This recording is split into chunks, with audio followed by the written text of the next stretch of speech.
Hello everyone, hope you are doing good. So this is the part 2 of the video, drawing Morgan Freeman. If you have not watched the part 1, I will be providing the link in the description below. You can go and watch it. It's interesting because in that video I have discussed how to draw the eyes perfectly and the nose.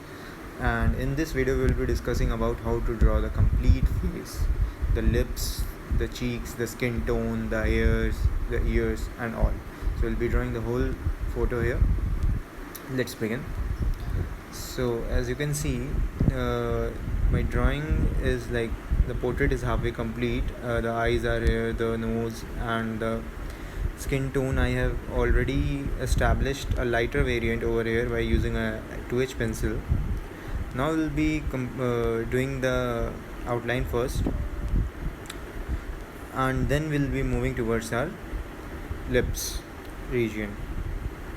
So as you can see, for the darker areas I am using the charcoal pencil for giving up the good outlining, and for the lighter areas we'll be using HB pencil or a 2H pencil or a H pencil. This will give the first layer of the photo, and then we'll be moving towards the upper layers. So here as you can see, I am using a 2H pencil to describe the first layer of the sketch. I'm using a paintbrush so as to smudge the areas to give it a smooth tone. This is not an artistic type of sketch, this is a realistic type of sketch. In artistic sketches we use cross hatching techniques, we don't smoothen up the area, we don't smudge it. But in realistic type of sketches we use paintbrushes or paper stumps or other tools like earbuds. You can use tissue papers to smudge the areas and make it look realistic.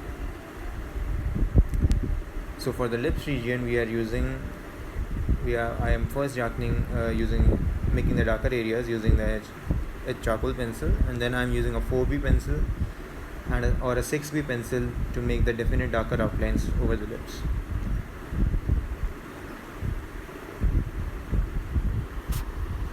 Observe carefully how I am doing the shading. It's not it should not look 2D. Right, it should look realistic. So what I am doing, observe carefully how I am giving a definite shape to the lips. I'm not just making the outlines, I'm shading the inner areas first and I'm giving the outlines afterwards. And for the light and shadow regions, you can use a charcoal pencil for the darker areas so as to set a contrast, and as the light is falling from a certain angle over the face, and so that shadow would be towards the opposite angle from where the light is falling, right? So for that opposite angle I am shading the left cheek darker with the help of a charcoal pencil to create a sensation of a shadow, right?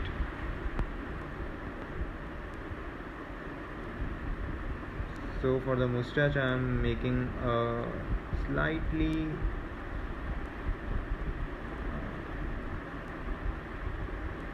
visible outline with the help of a HB pencil.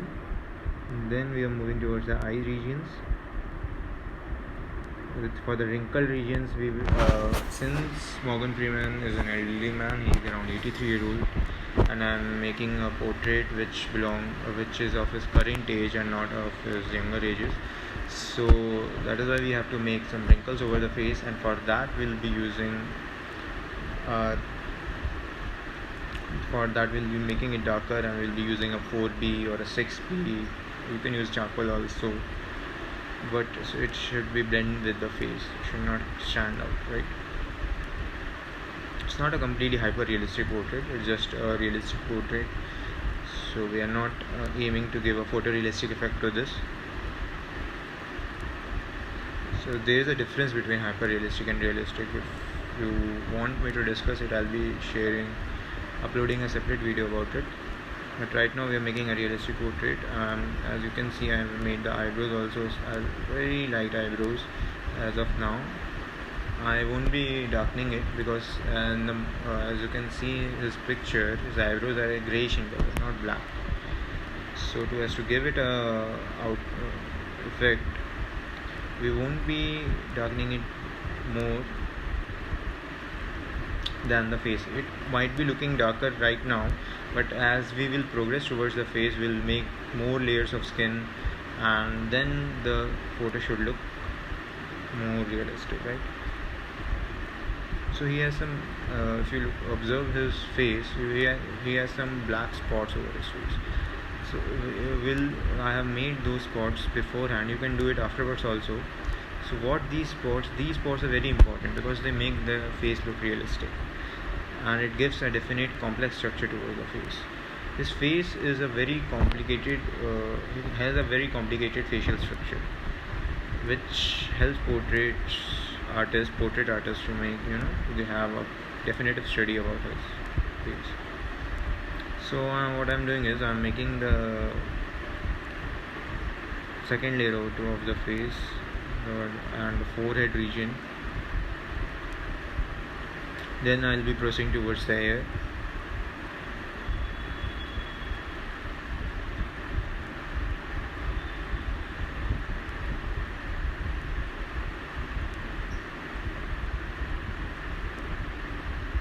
I'm making the neck region.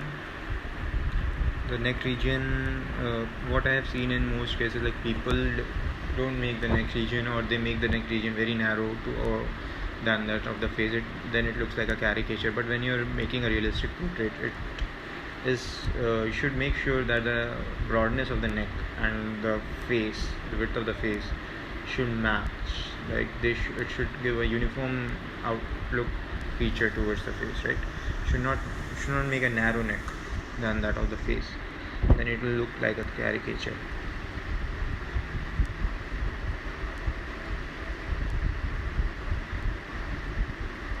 So I'm making the forehead region here, which is the same thing that we have applied over the face. We are doing towards the forehead.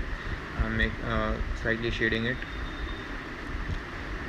giving the first layer of shade with the help of the 2H pencil. Then we'll be moving towards the HB.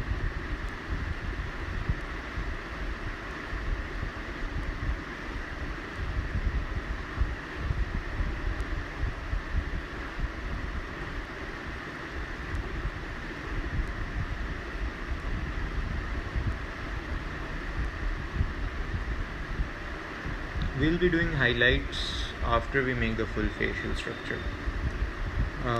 For highlights, we'll be using you can use a Tombow Mono eraser if you can get it in the market. I'm trying to get it, but it's not available right now in the online shops. The rounded one, not the square one. The square ones are available, but I prefer the rounded ones. If you have, you can use, or you can use any normal eraser if you have. It's not always. See, the tools are not that important, but the technique is very important. If you don't even have the tools, but you have the technique, you can use any of the tools that are available to you right now, and you can use it to your advantage. Should make maximum use of the resources available to you. Don't go after the resources, just try to make a technique perfect. That is what I am trying to do every day. I'm not a perfect artist right now, but I'll try to achieve it every day in every drawing. As you can see, I have made the hair lighter than his face, because just so as to get an elderly appearance. I'm just making the neck region. We'll be smudging it so as to give it a realistic effect. I'm just highlighting the regions with the help of the eraser right now. The highlights are important. Don't forget the highlights. You will just slightly darken the ears and not too much, because because his hair is white and greyish, it's not black, so we are just opting for that. I think it's nearly complete now. As you can see the image, I hope you liked it. If you have any questions regarding the video, kindly drop a comment. I'll be happy to answer. And please like, subscribe and share the video. Thank you.